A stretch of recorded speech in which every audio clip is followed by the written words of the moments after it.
Kalau kita bab tentang penyakit ini kita bahas, Bapak sekalian, maka sebenarnya caranya cuma dua, biar badannya kuat. Jadi tiap hari itu, kalau boleh saya katakan, kalau Anda mulai rutin aja minum itu 3 bulan, dengkul makin enak, mata makin makin bagus.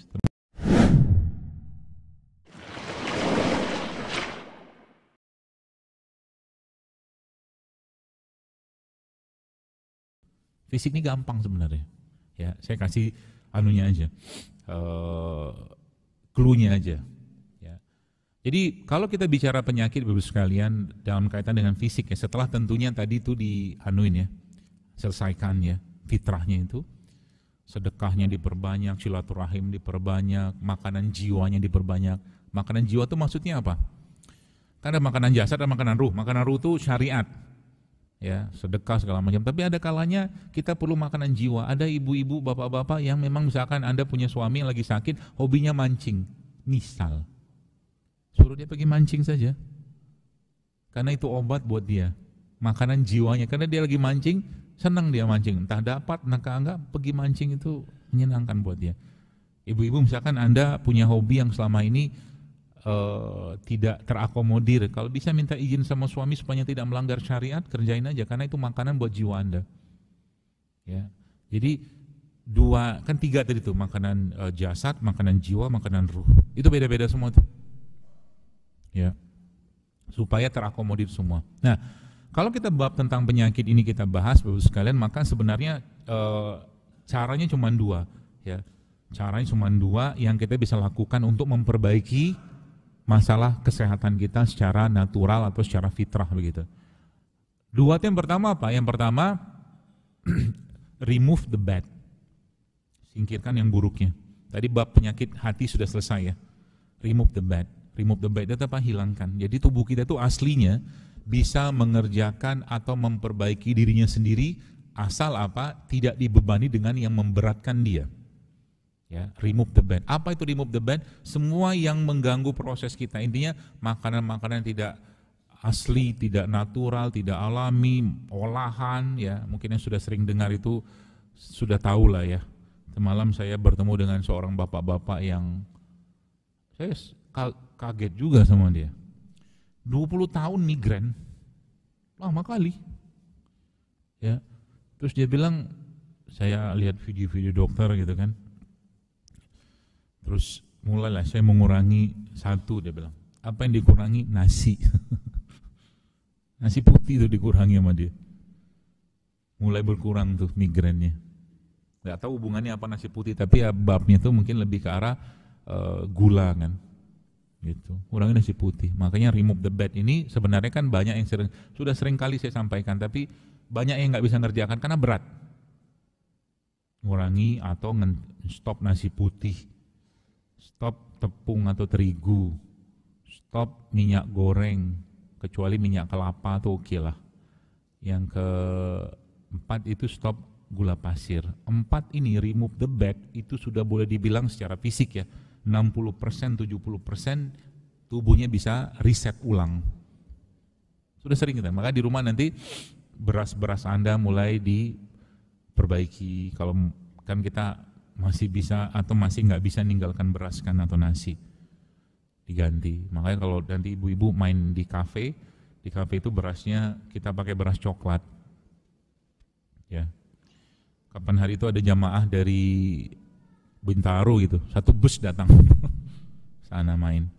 Kebetulan pas lagi ada ya kita ngobrol tentang makanan segala macam. Terus rimpang-rimpang, ada 17 jenis rimpang kita bikin di situ. Tujuannya apa? Tujuannya ya terlalu banyak yang tidak sehat ini kita coba mengimbangilah sedikit gitu loh, mengembalikan kebiasaan. Bahkan sering sampaikan kepada orang-orang yang datang, ada bapak-bapak udah umur 78 tahun umur, Pak ngapain datang sini? Saya bilang masih sehat dia, bikin aja di rumah. Saya bilang gitu, toh resepnya sudah saya pampang di situ. Saya bilang apa-apanya gitu. Oh beda dok rasanya, dia bilang datang sini gitu kan. Seperti itulah remove the bad ya. Olahan semua stop. Ya, jadi kalau bisa mulai di rumah itu misalkan jatah beli gula pasir itu di stop. Misalkan. ganti dengan yang sehat-sehat lah gitu. Atau kalau enggak Anda sudah mulai mengganti dengan substitusi yang lain, ya. Contoh misalkan madu atau stevia, atau stevia. Nah, itu juga bisa tuh. Di luar itu ya. Berarti kalau gula aren gimana? Nggak apa-apa, gula aren, gula kelapa, gula tebu yang masih masih asli lah gitu kan. Itu oke lah sebagai pemanis, tapi jangan terjebak di situ. Ya. Kita butuh karbohidrat, iya betul karbohidrat, tapi kalau bisa karbohidrat itu kita dapatkan dari sumber-sumber yang aslinya aja. Gula itu kan buah-buahan gitu kan. Ya, seperti jadi nanti bisa jadi Anda minum kopi, kopinya nggak pakai gula. Ya, termasuk juga sering saya sampaikan, jangan terkecoh mau sehat tiap hari ngejus buah. Ya. Apakah itu sehat? Kalau bandingannya dengan sesuatu yang tidak sehat sih oke, tapi kalau kita bicara naik level, lebih baik buah itu saya sarankan dimakan, jangan di jus. Ya. Karena gulanya akan naik. Buah itu kalau di jus gulanya naik. Kadar gulanya aja. Jadi kalau ibu-ibu Bapak sekalian beli jus-jus pinggir jalan itu ke buahnya kan cuma berapa potong, secuil, sisanya air sama gula sama kental manis. 3 bulan rutin kan minum itu, insya Allah kena diabetes itu kemungkinan besar. Rutin ya, tapi sekali-sekali nggak apa-apa lah, senang-senang aja nggak apa-apa.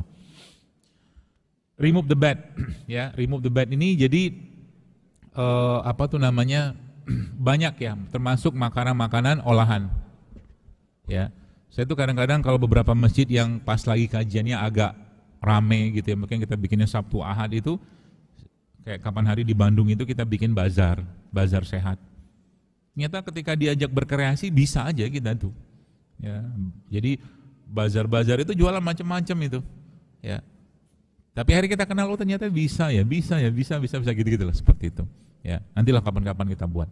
Kayak di daerah Citra Grand ini juga ibu-ibunya juga jago-jago masak. Ya, sehingga nanti ada pasar Madinahnya kita, pasar sehat gitu kan. Seperti itu. Remove the bad yang pertama. Kemudian restore the good, itu poinnya. Ya, remove the bad, restore the good. Jadi kan yang jeleknya kita stop, ya, racun hatinya di stop gitu kan. Kemudian apa lagi? Racun emosi semua di stop. Kemudian yang racun, bukan racun sih, tapi yang nggak bagus lah ya. Karena saya bilang racun nanti marah pula orang kan. Tapi gula tuh, gula pasir tuh ya. Ahli-ahli dunia tuh setahu saya lebih suka mengklasifikasikan gula pasir tuh poison loh, racun. Ya, kata mereka begitu. Karena efek yang terjadi ketika orang makan gula pasir secara terus menerus ya, itu buruk sekali kata mereka. Ya, maka mereka lebih suka nyebut itu poison kata mereka gitu kan. Jadi berarti kalau saya bikin sambal gimana dok? Pakai kurma aja gulanya. Cabai rawit, bawang putih, kasih garam, kurma dibuang bijinya, diulek, udah enak banget. Judulnya sambal kurma. Gitu. Bikin aja di rumah. Ya. Nasi juga, dok, saya belum bisa. Jadi akhirnya kita mulai muter otak gitu ya, muter mikir gitu kan. Emang harusnya begitu.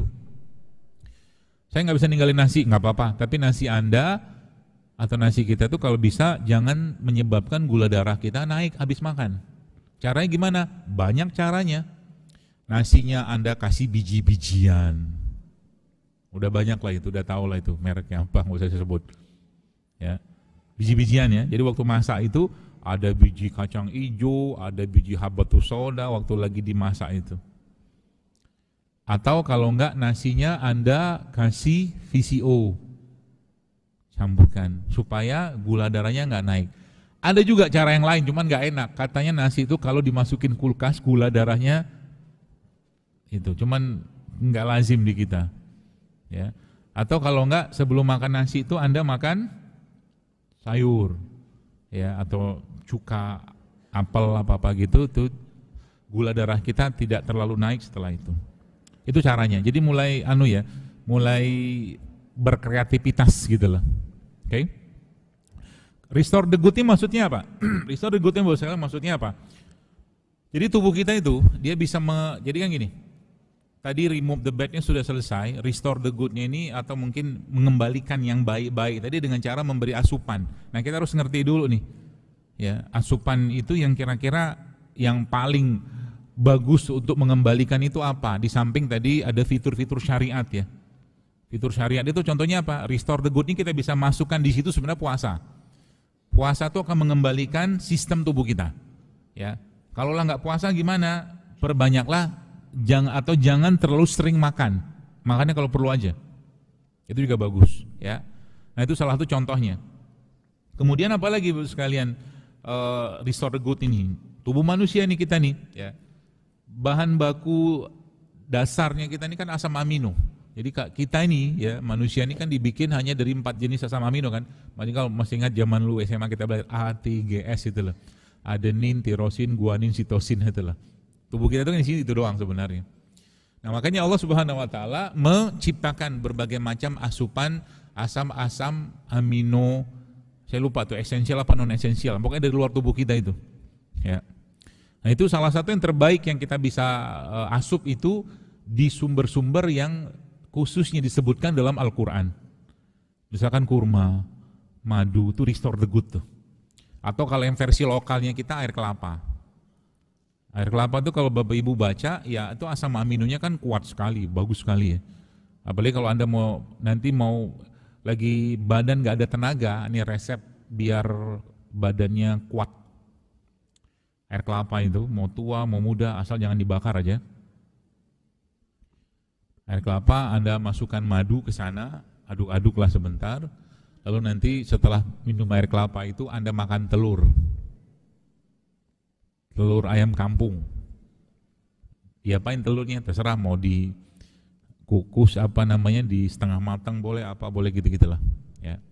Itu akan ngasih power karena bakteri dalam air kelapa itu dia suka sekali dengan albumin, ya protein. Jadi ketemu tuh dia. Ya nanti kalau lagi badan nggak enak. Ya, tapi ini air kelapa benar-benar air kelapa ya, bukan air kelapa kemasan ya. Kalau ngomong sama saya nggak masuk bab kemasan. Kemasannya manusia nggak masuk. Ngomong air kelapa belinya ke minimarket.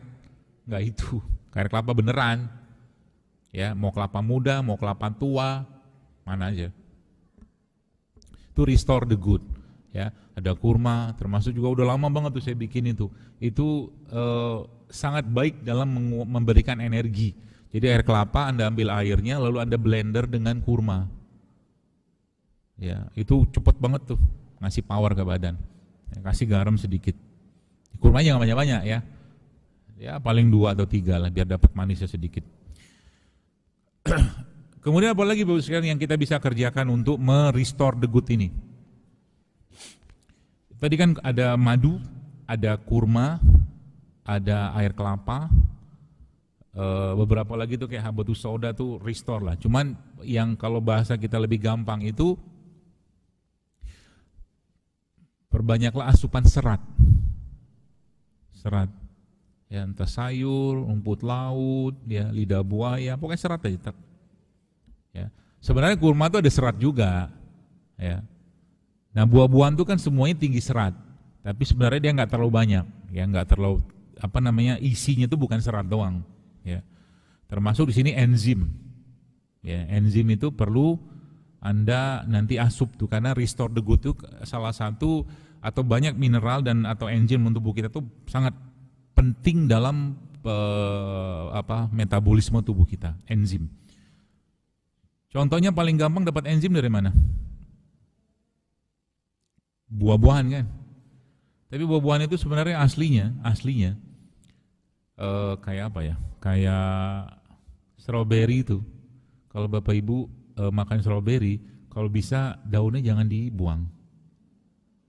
Ada daunnya itu yang hijau-hijau tuh. Makan sak-sak strawberry-nya. Nggak pahit kok. Ya, strawberry-nya asam kan. Kalau ada yang manis juga bagus. Apalagi tuh kiwi itu. Kiwi itu aslinya dia punya kulitnya itu banyak kandungan antioksidan itu. Ya, tapi nggak boleh sering-sering karena gatal kan. Kiwi. Berarti dokter menyarankan kami makan kulit nanas. Gua enggak. Udah mulai mikir buruk sangka nih kayaknya. Dokter menyarankan kami makan kulit durian. Yang bener aja, enggak lah. Pilih-pilih juga lah. Tapi nanas itu, ya, nanas itu bos sekalian salah satu asupan enzim terbaik, terutama bonggolnya. Bonggol tengahnya itu. Itu tinggi sekali kandungan enzimnya. Ya, jadi kalau lagi nggak ada tenaga, nih. Jadi kalau nggak ada tenaga tuh nanti Anda sudah mulai paham makannya apa. Contoh nih ya, saya butuh asam amino, saya butuh gula, saya butuh enzim. Contoh ya, Anda tuh minum air kelapa, makan telur, makan bonggol nanas, makan kurma, udah jos. Bukan makan kerupuk.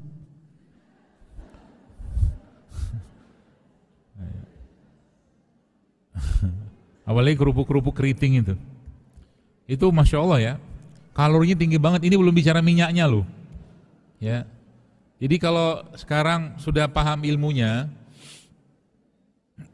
kalau berarti dokter menyarankan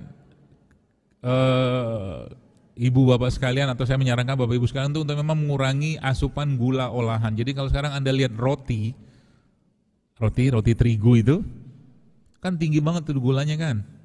Berarti nggak boleh makan roti, babnya bukan boleh atau nggak boleh. Ya, kita mulai agak sedikit cerdas, itu aja. Nanti dibilangin Zaidul Akbar mengharamkan roti, gitu kan? Ya, macam-macam tuh. Pernah mikir nggak? Pernah lah ya. Waktu Nabi Adam turun ke bumi, itu Nabi Adam makan apa? Kan di surga Nabi Adam gampang dapat makanan kan. Mau makan anggur, anggur datang. Mau makan apa, datang gitu. Pertanyaan saya sekarang, waktu Nabi Adam turun ke bumi, apa makanan yang pertama kali dimakan Nabi Adam? Ada riwayatnya itu. Ya, kalau nggak salah gandum. Kalau nggak salah. Jadi Allah menyuruh Nabi Adam menanam gandum. Kalau nggak salah. Itu enzim ya. Jadi enzim itu bisa Anda dapatkan dari mana? Banyak ya. Apalagi yang sifatnya fermented, itu enzimnya tinggi. Contohnya apa? Cuka madu, cuka nanas, cuka apel, tapi bukan cuka dapur. Bukan itu. Ya, itu enzimnya tinggi, atau minuman atau cairan-cairan probiotik tuh enzim tuh. Ya. Samping juga ada bakterinya kan. Jadi makanan-makanan tinggi enzim itu contohnya makanan apa? Makanan yang difermentasi. Itu restore the good masuknya di situ babnya. Salah satunya sih ya. Ada enzim, ada fermented di situ. Ya, ada serat di situ. Jadi tiap hari itu ya usahakan Anda atau kita ada mengkonsumsi serat. Ya. Itu pun gini loh. Saya ilustrasikan begini, kenapa banyak orang zaman sekarang itu kesehatannya menurun ya, atau gampang sakit. Nanas, misal kita ambil contoh nanas saja. Nanas itu kan buah-buahan itu inti selnya itu atau nyawanya itu ada pada biji. Ya, maka kalau Anda baca biji-biji tanaman itu kandungannya spektakuler semua tuh. Ada beberapa biji yang memang dia mengandung bahkan bahan racun ya, kayak apel itu ada sianidanya loh di bijinya itu. Tapi untuk sianida pada apel itu yang saya pernah baca itu bisa menimbulkan reaksi sianidanya, mati kan orang makan sianida kan, reaksinya itu kan, itu baru muncul reaksi itu kalau kita makannya 100 apel. Ya nggak mungkin lah kan. Lagian ngapain susah-susah minum sianida, minum sianida sekalian aja, nggak usah makan apel, bukan itu. Tapi maksudnya buah-buahan itu ya, yang saya mau jelaskan tuh tadi inti sel ya. Nah, kayak nanas itu, karena lihat nanas itu kan dari enzimnya, ada seratnya, vitaminnya, air ya segala macam, gulanya itu, inti selnya itu cuma 30%, inti. Itu nanas. Yang boleh dibilang itu kan real food kan. Jadi Anda bayangkan kalau ada manusia atau orang mengkonsumsi makanan olahan. Ada isinya lagi nggak? Nggak ada lah, udah habis semua. Itu maksudnya. Jadi yang masih natural saja itu nggak 100% inti selnya itu, inti buah itu, atau inti produk tadi itu. Gimana kalau olahan?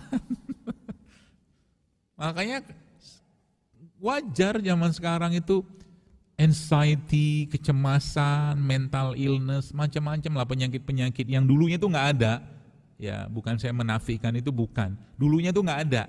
Ya, bab makanan ini kalau dimasukkan, ya tadi orang lagi nggak makan, orang tidak lagi makanan-makanan yang bernyawa. Gitu loh. Bahasa sekarang tuh real food. Nah, gitu loh. Ya. Itu tadi ya, apalagi fermented, kemudian enzim, serat, sayur, buah segala macam, ya. Itu restore the good-nya. Termasuk bakterinya juga include di situ, ya. Jadi kalau ditanya, berarti adakah dok makanan yang semua isi makanan itu intinya selnya dia? Nah, kan keren kalau ada kan? Maka waktu saya tanya itu kepada guru saya, dia bilang ada. Namanya apa coba? Kalau tahu saya kasih hadiah. Hadiahnya apa ya? Nanti boleh ambil. Tahu nggak?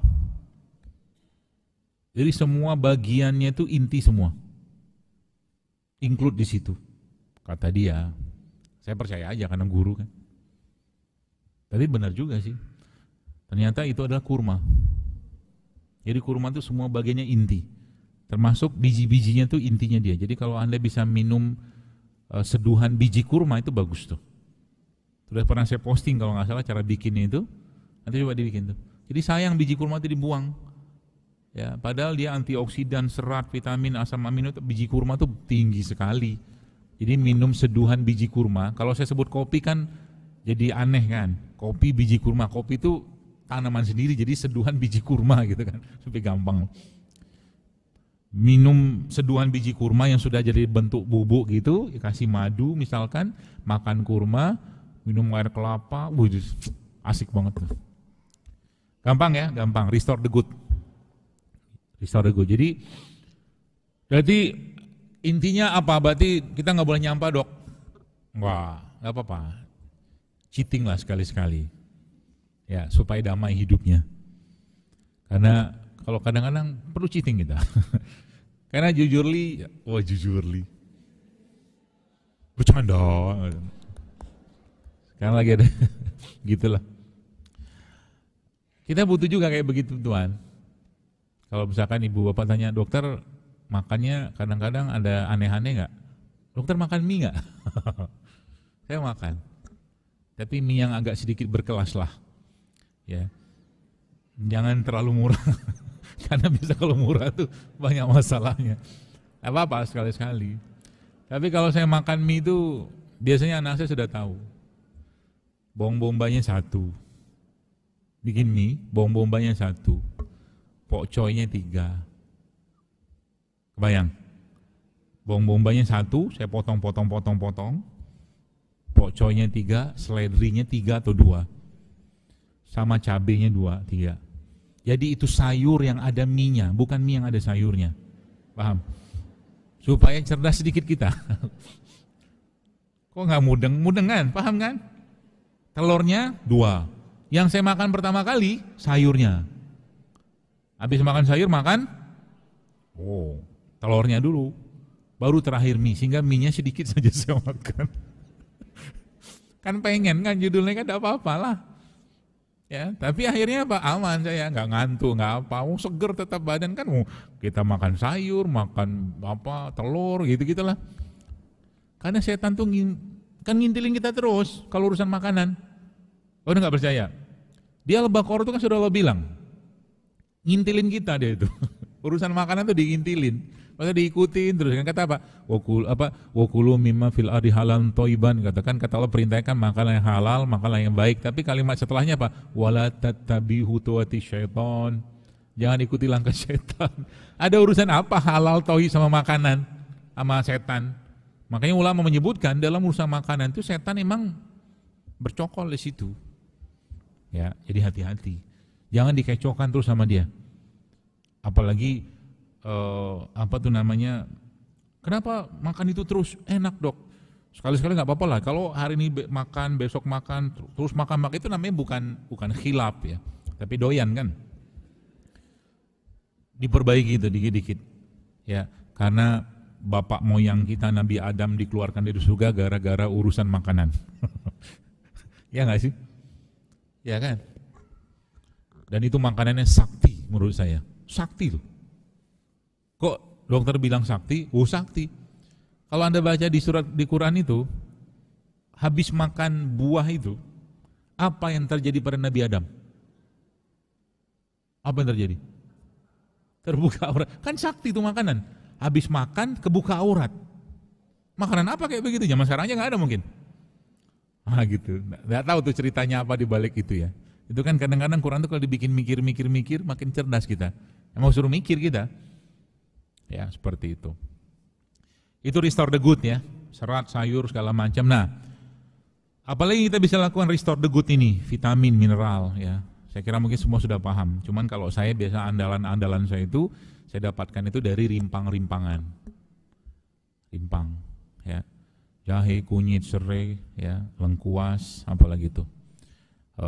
Cengkeh, kayu manis, pala, itu mereka ini sebenarnya kalau boleh saya katakan kalau Anda mulai rutin aja minum itu, pelan-pelan, apalagi dengan yang tadi sampaikan tadi, dengan konsep itu, lihat aja sendiri. Idealnya 3 bulan. 3 bulan. Dengkul makin enak, mata makin makin bagus, termasuk juga sebenarnya memandang matahari itu memandang cahaya itu bagus. Ya, manfaat dari memandang cahaya itu banyak sekali, Bos sekalian. Mata kita dapat cahaya itu, ya. Tapi manfaat itu tidak akan ada atau tidak bisa kita dapatkan kalau kita pakai kacamata hitam. Jadi, makanya kalau ada cahaya begini, pandangin langit. Tatap langit itu bukan mataharinya ya. Tatap langit, tatap cahayanya itu supaya dia dapatkan itu. Atau mungkin kalau Anda di rumah, pakai baju rumah, mungkin ibu-ibu, biarkan tubuh Anda terpapar cahaya itu. Karena tadi kalau ibu tadi sebutkan tentang autofagi, cahaya matahari itu juga punya efek untuk memicu atau menstimulus autofagi. Canggih loh buatan Allah, ciptaan Allah itu. Ya. Bahkan yang luar biasa, tentang kalau kita sedikit bicara tentang bakteri ya. Tubuh kita ini kan isinya bakteri, sebagian besar, bahkan bukan sebagian besar, lebih banyak bakterinya daripada selnya. Bakteri ini harus kita rawat, ya, jangan dizolimi, jangan dirusak, gitu kan. Nah, tadi yang saya jelaskan tadi itu cara-caranya tuh, termasuk juga dalam satu penelitian yang pernah saya baca itu, ragam bakteri itu yang paling banyak ternyata adanya di mana? Jenis tanah yang paling banyak diversifikasi bakterinya itu adanya ternyata di kuburan, tanah pemakaman. Nah gitu. Nah, paham maksudnya Ibu? Apa sunnah masuk kuburan? Melepas alas kaki atau memakai? Melepas. Jadi kayak kita disuruh kenalan. Kenalan dengan makhluk-makhluk itu yang ada di tanah itu. Gitu, ya. Nah, kalau versinya kita kan nggak ke kuburan tiap hari, ya. Versinya gimana supaya kita kenalan dengan makhluk-makhluk tadi itu yang ada di tanah itu? Ya, kalau bahasa kerennya grounding, bahasa kampungnya nyeker. Nyeker terbaik itu apa? Kalau versinya full versi ya, Anda tiduran di atas rumput. Itu nyeker terbaik. Jadi kalau ada tempat di mana Anda bisa tiduran, tetap harus dijaga aurat dan segala macam ya. Terutama untuk perempuan, laki mah gampang. Itu tempat yang ada rumputnya atau tanah, Anda baringan di situ biar elektron-elektron yang bermasalah itu disedot sama bumi. Gitu lah. Ya.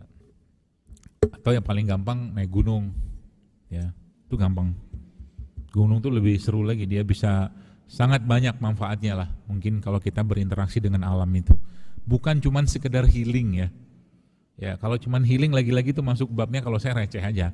Ya, sandar lah. Tapi bagaimana tadabur kita dapat, misalkan naik gunung segala macam, jadi memandang. Jadi kata guru saya itu, dia bilang gini, kalau kamu mau merasakan betapa besar kuasanya Allah itu, coba pandangi tanaman.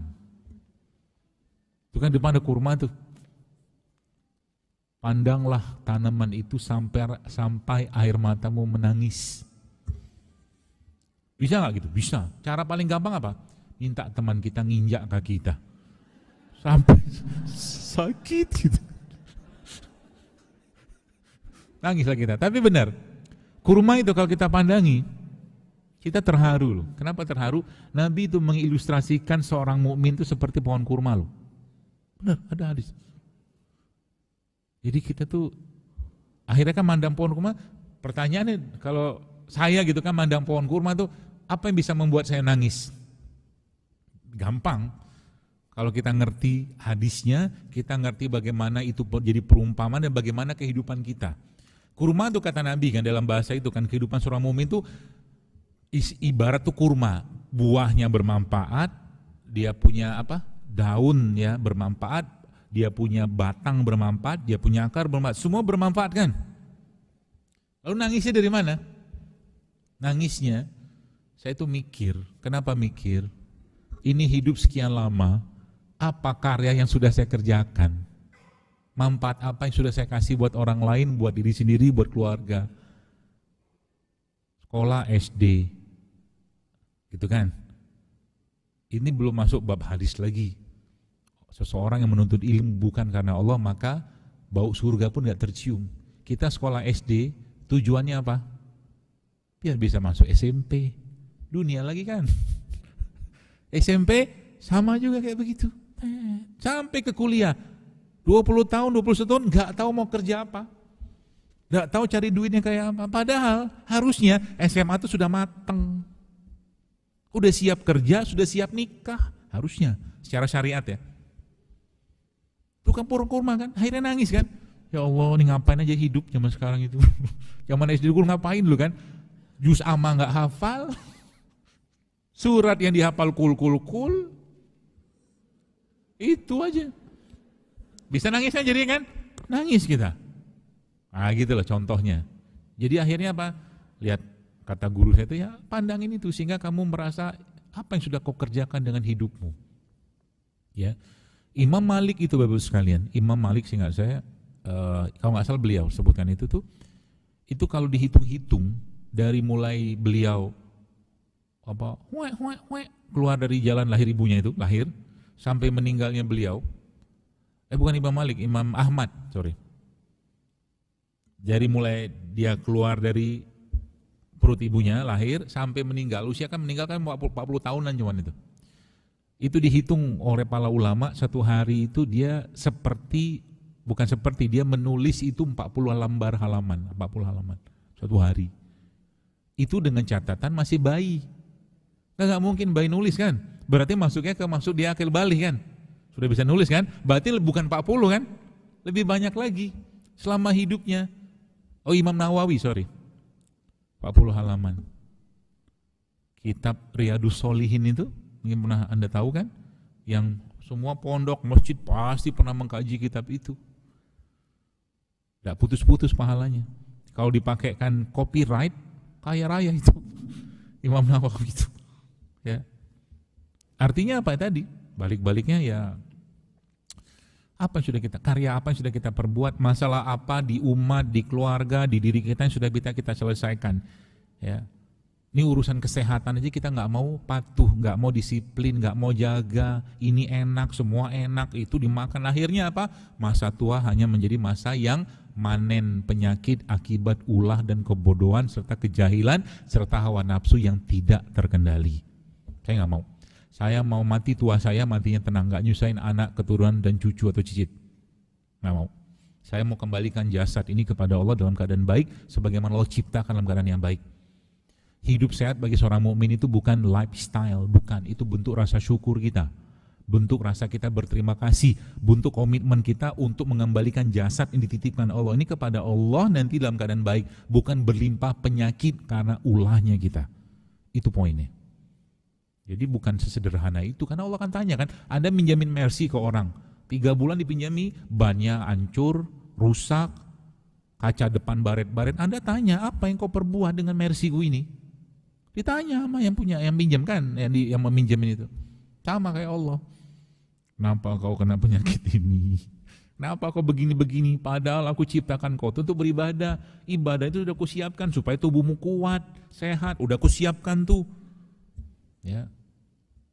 Suruh Zaidul ngomong, kau udah dengar juga. Misalkan gitu. Ya. Enggak kebetulan kan? Apa yang saya sampaikan ini tuh mungkin ada sebagian yang Anda memang perlukan. Bisa jadi. Ya makanya saya nggak berharap banyak, mungkin dari sekarang yang hadir ini 200-an atau berapa lah gitu kan. 10 orang berubah saja udah pahala buat kita semua lah. Pak Ramdannya dapat pahala, ibu-ibu pahala gitu kan. Sholatnya lebih baik. Ya. Terakhir mungkin sebagai penutup. Ada seorang ustadz bertanya ke saya gitu kan. Dia bilang begini, dokter ngapain sih kita ribet-ribet banget hidup sehat, makan ini, ngurangi itu segala macam, kan toh mati juga. Betul kan? Kan mati juga, iya sih bener mati juga. Tapi gini deh, kita coba ilustrasikan saja dengan sederhana. Ada seseorang, si A sama si B, sama-sama kita bikin dengan kondisi semuanya sama. Di luar kita bicara ada takdir di sana lah ya. Yang satu si A ini, ya, dia hidupnya sangat sehat, menjaga tidur, menjaga makan, menjaga hati. Yang ini suka-suka dia aja lah makan. Logika kita pasti bisa menduga yang B pasti akan sakit kan, logika kita. Katakanlah perlombaan ini dilakukan bukan perlombaan, kompetisi ala-ala nih, fiktif ini kita kerjakan, kemudian 1 tahun kemudian kita lihat hasilnya. Ternyata yang A masih bisa sholatnya dengan baik, dia masih bisa bangun malam, dia bisa naik gunung, dia bla bla bla bla segala macam bisa dikerjakan. Yang B udah nggak bisa, sholat sebentar udah gemeteran, akhirnya sholatnya duduk, nah gitulah. Puasa sedikit sudah keliengan, akhirnya nggak puasa. Pergi umroh atau haji nggak bisa lagi tawaf dengan kakinya sendiri, akhirnya pakai kursi roda. Coba pakai logika syar'i ya. Dengan kondisi kayak begini karena ulahnya sendiri, ya di luar memang ada pahala khusus. Tapi Nabi itu sudah sampaikan, sholatnya orang berdiri sempurna, sholatnya orang duduk tetap tanpa kita underestimate orang yang nggak bisa duduk, bukan itu poinnya. Ini kita bicara ilustrasi fiktifnya ala-ala kita. Itu maksudnya. Karena ibadah yang kita kerjakan ini butuh fisik yang kuat. Makanya kita perlu jaga badan, jaga kesehatan. Bahkan dipuji sama Rasulullah. Ya, Allah mencintai, lebih menyukai mukmin yang kuat daripada mukmin yang lemah. Kuat itu kan termasuk babnya sehat juga kan. Ya sekarang itu saya lihat orang tua sudah ngelosin anaknya makan ini itu segala macam, kasihan nanti mereka. Karena kebiasaan itu nanti akan diturunkan kepada anaknya mereka. Orang tua nggak pernah nyontokan makan sehat, orang tua nggak pernah contohkan makan buah, saban hari nasi goreng ini itu segala macam, itu deh contoh oleh anak. Olahraga, orang tua nggak ngajarkan olahraga, nggak ngajarin bangun malam, nggak ngajarkan hidup sehat, ya udah kan direkam semua, pak sama mereka gitu. Sayang, generasi ke depan tuh nanti bahasanya itu jadi generasi kerupuk atau generasi stroberi, lebih istilah itu kan. Makanya jadi tugas kita bersama lah ya. Ya, maka kayak di sekolah anak saya itu awalnya ide dari saya bilang awalnya buat guru, jadi guru-gurunya itu dikasih rimpang-rimpang, kita bikinkan rimpang gitu kan. Jadi dibeliin tumbler, jadi mereka tiap hari itu disuguhin rimpang-rimpang biar ya kalau minum tiap hari itu saya sangat yakin akan ada manfaat buat mereka. Itu jadi dibikinin jahe, kunyit, serai gitu, kita sederhana aja bentuk cintanya kita pada mereka, guru-guru gitu kan. Terus saya berkembang malah dibikinkan tumbler, bukan tumbler, dispenser. Jadi setiap hari di situ ada dispenser isinya rimpang-rimpangan, itu orang tua yang jemput anak-anak pun boleh minum free. Gitu. Masjid ini juga mana Pak Ramdan? Mudah-mudahan ada. Dibikinkan pas lagi rame-rame orang sholat Jumat segala macam, gampang kan, murah meriah. Ya, tadi saya dengar beliau menginisiasi sedekah air pakai truk-truk gitu kan. Saya kira mungkin kalau kita kenalkan lagi itu ke mereka tuh masya Allah bersalam. Ya modal-modal kalau malas ngerebusnya diimpus aja lah. Diimpus maksudnya ini air masukin rimpang-rimpangnya, tunggu berapa jam dah terekstrak ya di situ. Kalau mau malas ngerebusnya. Tapi kan seru itu. Ada hal-hal baru yang kita kerjakan dalam bentuk amal solehnya kita gitu kan. Atau hari-hari Jumat misalkan gitu ada dispenser air madu misalkan. Gitu kan. Kayak dia banyak tuh. Jadi akhirnya orang mulai lidahnya itu sudah mulai kembali ke lidah asal.